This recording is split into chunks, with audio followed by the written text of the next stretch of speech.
Merci et bienvenue à Hebdo Santé, le décryptage de l'actualité sanitaire en Afrique sur Medi 1. Dans ce numéro, l'importance de l'oxygène dans le traitement de la détresse respiratoire.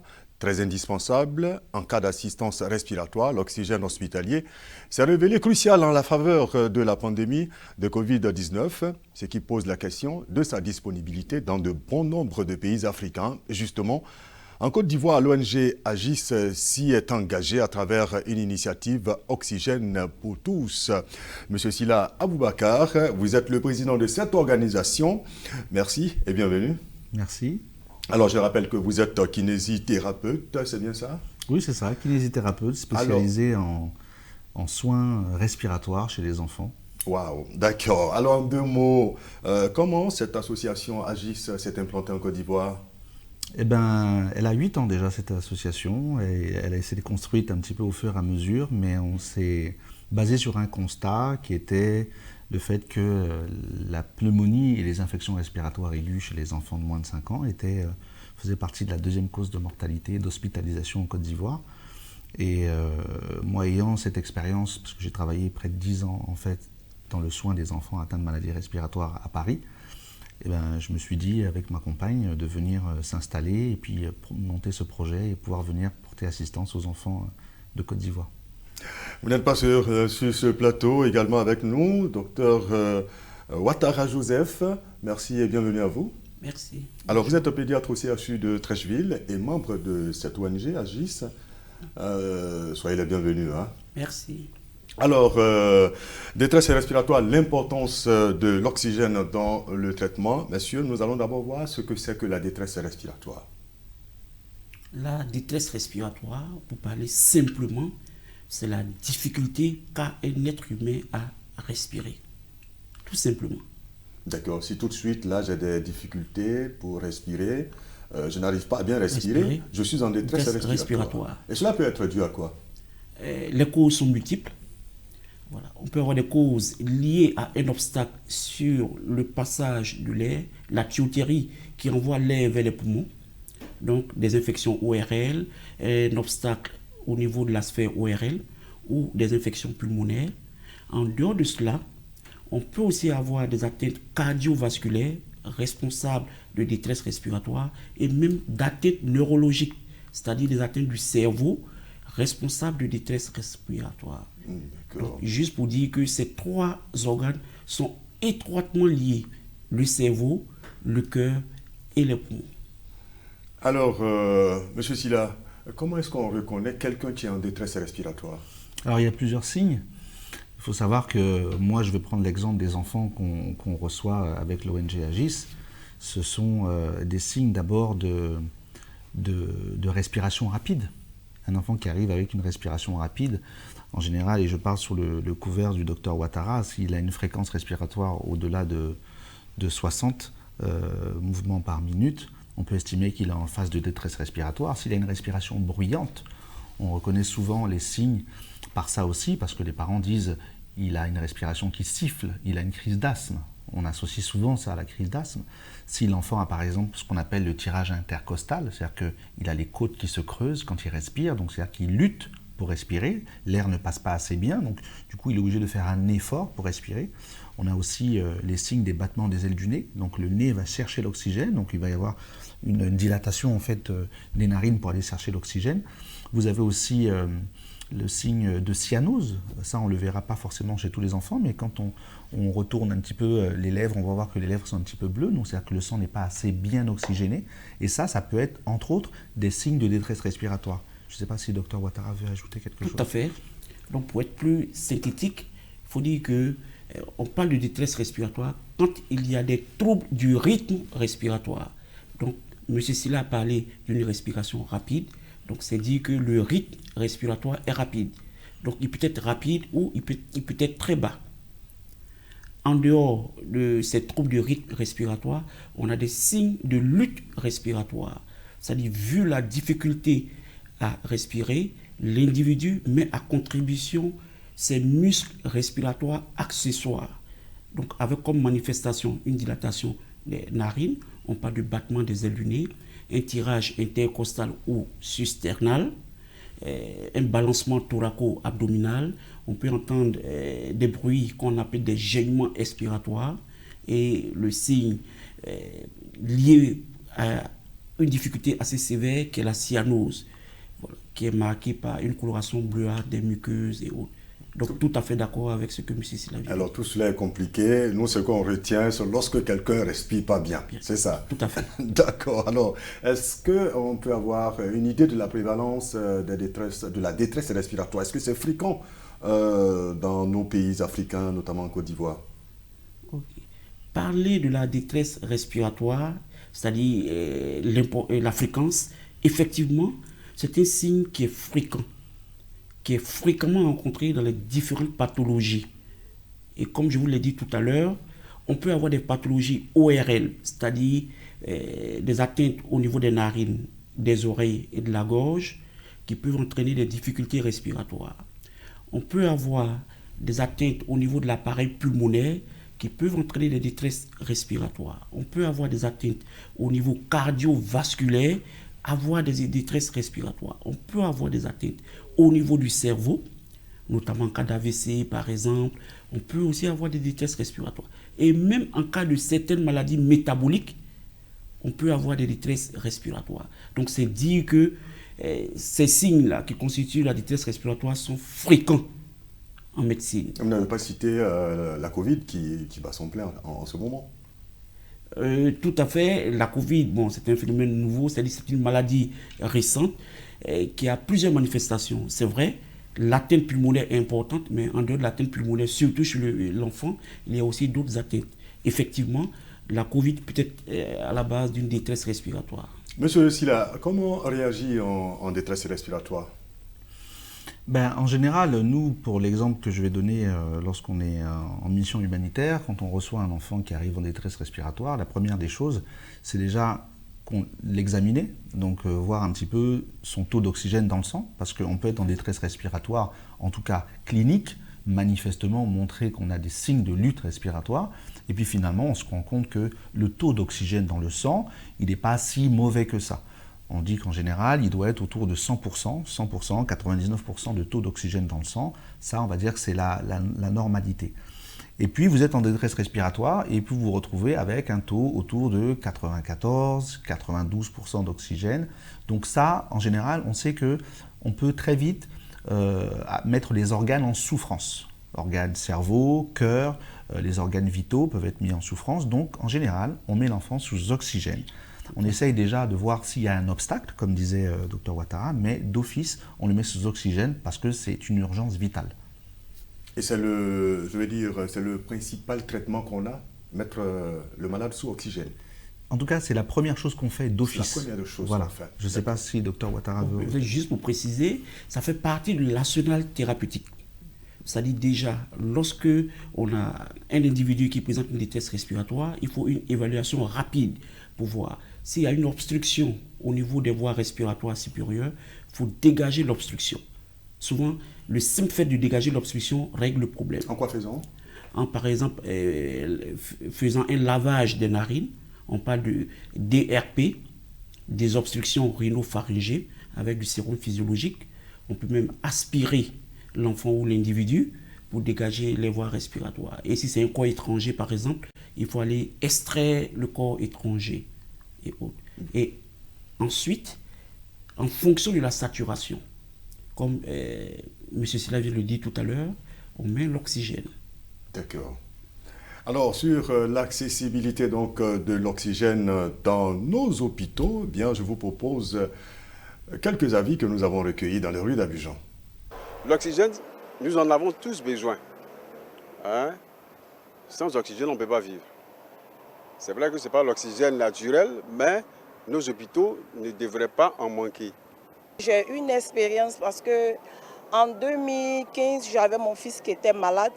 Quand nous sommes venus à l'hôpital d'abord, on nous a reçus et l'enfant il a reçu l'oxygène. Vraiment, ça m'a peiné parce que je me dis que dans les instants que nous sommes venus depuis la matinée, que le cas était encore plus grave, il allait avoir peut-être des dégâts. C'est une réalité d'abord. J'ai eu des situations, des cas où des parents qui étaient hospitalisés ils ont eu certainement besoin d'oxygène. Et par la grâce de Dieu, ils ont pu avoir cet oxygène-là. Mais bon, dans certains cas, pour des amis que je connais, par manque d'oxygène, leurs parents ont eu à décéder.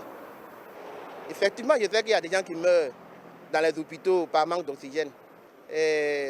On doit mettre de l'oxygène en grande quantité à l'hôpital parce que c'est un problème. Il n'y a pas assez d'oxygène. Même il y a des services où bon, tu vois qu'ils ont fait des appareils pour que ça puisse donner de l'oxygène dans les services où on en a besoin. Hein? Mais si on ne le trouve pas, on fait comment pour pouvoir aider les patients qui sont en détresse respiratoire, surtout les asthmatiques. Alors, M. Sylla, est-ce qu'on a suffisamment d'oxygène dans nos établissements sanitaires? En fait, tout dépend de quel établissement. Il faut savoir que l'oxygène, c'est un médicament. C'est l'oxygène médical, c'est comme ça qu'on le dénomme d'ailleurs, on parle d'oxygène médical, et tout dépend de vos capacités de pouvoir vous approvisionner en médicaments. Vous pouvez vous retrouver dans une structure de santé en pénurie de Doliprane ou d'aspirine. L'oxygène, ça peut arriver que certains centres de santé n'aient pas d'oxygène. Et donc nous, l'ONG Agis, il nous arrive, lorsqu'on fait nos missions terrain humanitaires, d'avoir toujours de l'oxygène et pour porter assistance justement aux besoins des patients quand le besoin se fait sentir. Donc il peut arriver que certains centres de santé aient un manque d'oxygène pour pouvoir prendre en charge leurs patients. Oui. Est-ce qu'il coûte cher? L'oxygène, je ne peux pas vous dire, je pense que c'est quand même quelque chose qui est médical, donc tout dépend peut-être après du fournisseur ou de celui qui commande, mais normalement c'est quand même des prix quand même abordables, je pense. D'accord, alors on va parler donc de cette assistance respiratoire grâce à l'oxygène. Dr Ouattara, comment est-ce que déjà, vous l'avez dit, on essaie donc de déboucher, si en deuxième intention donc c'est l'oxygène. Oui, on met l'oxygène. Soit avec des lunettes nasales ou le masque. Voilà. Et si la détresse est assez sévère, on peut aller jusqu'à l'assistance respiratoire. C'est-à-dire utiliser des appareils pour diminuer le travail respiratoire de l'individu. Et là, on utilise donc l'oxygène. En plus des appareils. En plus des appareils. Oui, alors, donc, dites-nous combien de temps ça prend l'oxygène, quelle est la quantité pour soulager quelqu'un? Il est difficile d'évaluer cette quantité-là parce que tout dépend de la pathologie causale, c'est-à-dire la maladie à l'origine de la détresse respiratoire. Si c'est par exemple une infection pulmonaire sévère avec destruction du parenchyme pulmonaire, donc avec le traitement, soit des antibiotiques ou un autre traitement, plus l'oxygénothérapie, il faut que les poumons se régénèrent pour que le besoin en oxygène baisse et on arrête. Donc il est difficile d'évaluer comme ça la durée du traitement sous oxygène. Pour certains individus, c'est juste quelques heures. Pour d'autres, il faut aller à des jours avec de l'oxygène. Voilà, tout ça. Donc tout dépend en fait de la maladie à l'origine de la détresse respiratoire. Alors, M. Sylla, comme Dr Ouattara l'a dit, on a besoin, en plus des appareils respiratoires, on a besoin donc de l'oxygène. Mais est-ce qu'on peut se passer d'oxygène si on a les appareils respiratoires? Ou alors on peut se passer des appareils si on a de l'oxygène? Non, moi je pense que c'est complémentaire. Mais c'est comme si vous demandiez à un patient de se priver de médicaments. L'oxygène, c'est un médicament. Comme le disait Dr Ouattara, il y a une posologie en fonction de votre état clinique, vos bilans sanguins. On va vous donner une certaine quantité d'oxygène. On parle de litres par minute.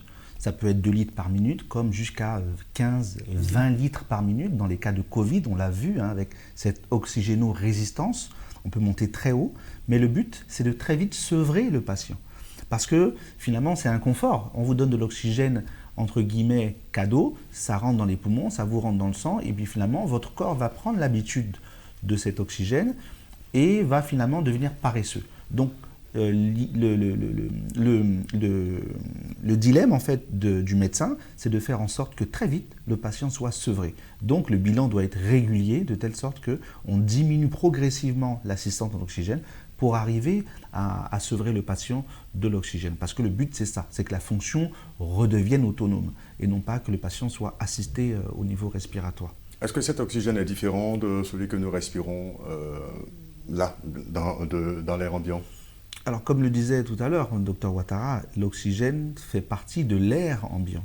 Comme il disait, 20%, 21% d'oxygène dans l'air ambiant. Donc, il est vital, il est nécessaire. Mais l'oxygène médical, c'est un oxygène qui est plus concentré. Donc, du coup, il a un impact beaucoup plus pur. Voilà, il est beaucoup plus pur et en plus, on peut même jouer quelquefois sur la pression. Si vous augmentez la pression de la diffusion de l'oxygène, vous allez avoir un effet beaucoup plus rapide parce qu'il va rentrer plus facilement dans les alvéoles et dans le sang pour oxygéner le patient. Mais ça, c'est Dr Ouattara qui pourra le dire. Tout à fait d'accord avec ce que M. Sylla vient de dire. D'accord.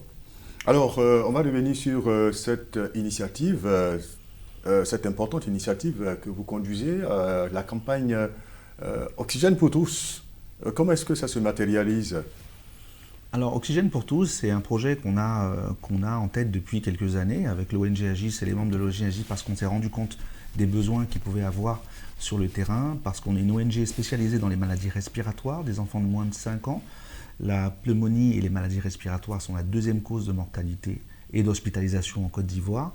Et on se retrouve avec des cas d'espèces d'enfants qui arrivent en détresse respiratoire.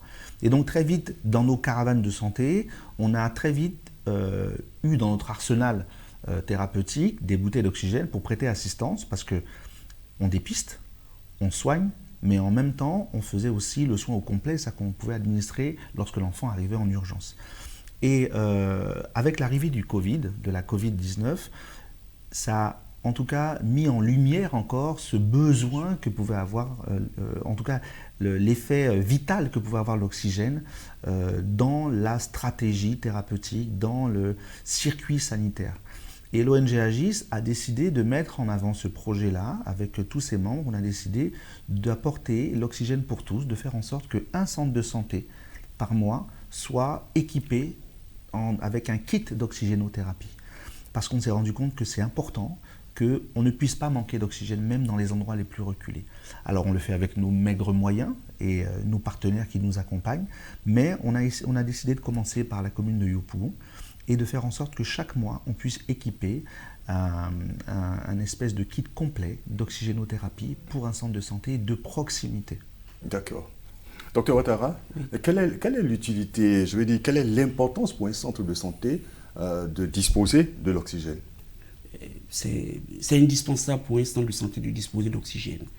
Un centre de santé qui reçoit des patients qui viennent en détresse respiratoire a absolument besoin d'oxygène, soit pour stabiliser le malade avant éventuellement un transfert ou dans la prise en charge du malade. Nous avons parlé tout à l'heure de l'importance de l'oxygène pour la vie. Donc pour un individu qui est en insuffisance respiratoire et qui a besoin d'oxygène, il faut pouvoir apporter l'oxygène. Dans l'élément qu'on a vu tout à l'heure, il y a des gens qui ont confirmé qu'on peut mourir par manque d'oxygène. C'est vrai? Tout à fait. On peut effectivement mourir par manque d'oxygène. Si vous arrivez dans un centre de santé, que le patient a besoin d'oxygène et que le centre n'en dispose pas, l'individu peut effectivement mourir par manque d'oxygène. D'accord. Alors, M. Sylla, je voulais revenir sur votre campagne. Cela va prendre combien de temps? Est-ce qu'après la campagne, on ne va pas encore revenir à cette pénurie d'oxygène dans ces centres de santé? Écoutez, nous, ce qu'on essaye de faire, c'est d'apporter notre appui avec nos maigres moyens, comme je dis, mais surtout ce qu'on veut faire en sorte, c'est déjà mettre la lumière sur cette problématique et faire en sorte que aussi ces centres de santé aient une expertise. Parce qu'on peut dire qu'au bout de 8 ans, on a une expertise dans les maladies respiratoires. Et dans ce contrat, parce que c'est des contrats qu'on passe un petit peu avec ces centres de proximité, on essaye de les appuyer, de les soutenir, un appui logistique, un appui en formation, un renforcement de capacité. Et parce qu'on est dans une idée de durabilité. On a envie que justement, ce ne soit pas au bout d'un an d'histoire ancienne. C'est vrai que ce projet-là, Oxygène pour tous, il est sur l'année 2021, mais pourquoi pas le prolonger après? Tout dépendra un petit peu comment ça va se présenter, mais On aimerait en tout cas faire en sorte que ça puisse se prolonger. Mais dans tous les cas, tous les centres de santé qu'on a décidé d'approcher, ils vont être formés, ils vont être appuyés par l'ONG Agis et nos partenaires, de telle sorte qu'il y ait un contact et une filiation qui dure dans le temps. D'accord. Alors, docteur Ouattara, est-ce que, c'est vrai, vous l'avez dit un peu, comment est-ce que cet oxygène se présente, mais il n'est pas du tout dangereux, vous pouvez nous le rassurer pour la santé? L'oxygène est indispensable à la vie, mais lorsqu'il n'est pas utilisé à bon escient, il peut être dangereux. Parce que Quand vous dites qu'il n'est pas utilisé à bon escient, qu'est-ce que vous voulez dire? Donc, il doit être utilisé en fonction des besoins de l'individu ou bien du patient. Monsieur Sylla a essayé de quantifier, il a parlé de 2 litres. Tout à fait. Donc, l'oxygène est apporté en fonction de la saturation pulsée en oxygène. C'est un appareil simple, disponible un peu partout, qu'on utilise pour évaluer la quantité d'oxygène dans le sang. Et c'est en fonction de cette quantité d'oxygène qu'il faut apporter l'oxygène à l'individu. Donc, un individu qui n'a pas besoin d'oxygène, que vous apportez beaucoup plus d'oxygène, il y a des risques. D'accord. Notamment pour le cerveau, voilà. Alors, on a pensé aux asthmatiques tout à l'heure. Est-ce qu'un asthmatique qui a une détresse, une difficulté respiratoire peut aller dans vos services pour demander une assistance de l'oxygène? Ce n'est pas le malade qui décide, c'est vous qui décidez, c'est ça? Tout à fait, c'est le médecin qui décide, qui évalue l'état de santé de l'individu, qui prend la saturation de l'individu et en fonction de ses besoins, voilà, apporte de l'oxygène et une autre thérapeutique associée. D'accord. Ouais. Notamment dans les crises d'asthme. Dans les crises d'asthme. Oui. D'accord. En tout cas, merci à vous d'être venu. On a eu beaucoup de plaisir donc à vous recevoir. Quelles sont les prochaines étapes? Est-ce qu'on peut, je vais dire, espérer à ce que tous les centres de Côte d'Ivoire aient de l'oxygène grâce à vous? C'est notre but. C'est notre but. En tout cas, on y travaille. Et grâce à tous les membres de l'ONG Agis et les médecins qui nous accompagnent, les sages-femmes, les kinésithérapeutes, les infirmières et tous les membres de l'ONG Agis, on va y travailler pour faire en sorte de rendre ce projet le plus périn possible. Est-ce que dans vos campagnes, vous mettez l'accent sur la sensibilisation du grand public? Oui. Sur les bienfaits oui, parce qu'en fait, de l'oxygène? Oui, en fait, on fait pas mal de communication dans les réseaux sociaux, on fait du plaidoyer aussi, même si notre spécialité c'est le plaidoyer en action, parce qu'on n'est jamais aussi bon que sur le terrain, mais on sensibilise un maximum les populations, parce qu'en fait, vous savez, les populations, la santé publique, c'est très pragmatique. C'est-à-dire qu'en fait, les populations, quand elles se rendent compte qu'il y a un effet sur leur santé et que c'est visible, elles peuvent forcément adhérer. Elles adhèrent forcément au concept. Quand c'est très abstrait, elles n'y adhèrent pas. Mais quand elles voient que c'est concret, ils y adhèrent.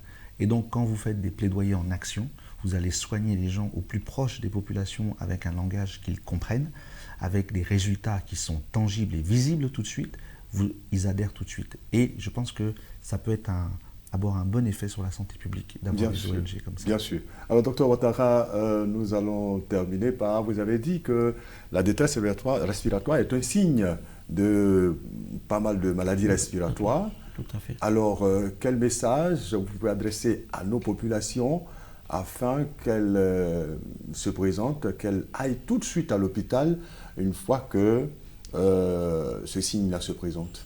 Ok, merci beaucoup. Il est effectivement important de prévenir en fait un certain nombre de maladies, notamment chez les enfants qui font beaucoup d'infections virales, notamment qui démarrent par une rhinite, c'est-à-dire un rhume simple. Voilà, mieux vaut consulter le plus rapidement possible avec un traitement simple basé sur la désobstruction des voies respiratoires. On règle le problème et ça freine en fait l'évolution de la maladie vers des complications bactériennes qui sont beaucoup plus graves et qui vont nécessiter la mise de l'enfant sous oxygène. D'accord? Donc il est essentiel dès les premiers symptômes d'une pathologie de se rendre dans un centre de santé, consulter le personnel de santé pour une meilleure prise en charge. D'accord. En tout cas, merci à vous, docteur Joseph Ouattara. Vous êtes pédiatre aussi à SU de Treichville et je rappelle que vous êtes membre de l'ONG Agis. On n'a pas donné la définition de Agis, M. Sylla Aboubakar. Vous en êtes le président. Oui, association Graines d'Ivoire et Santé. Et santé. Merci infiniment. Je rappelle que vous êtes kinésithérapeute. Merci à vous. En tout cas, merci d'avoir suivi ce numéro d'Hebdo Santé. Prenez soin de votre santé et à la semaine prochaine pour un autre numéro.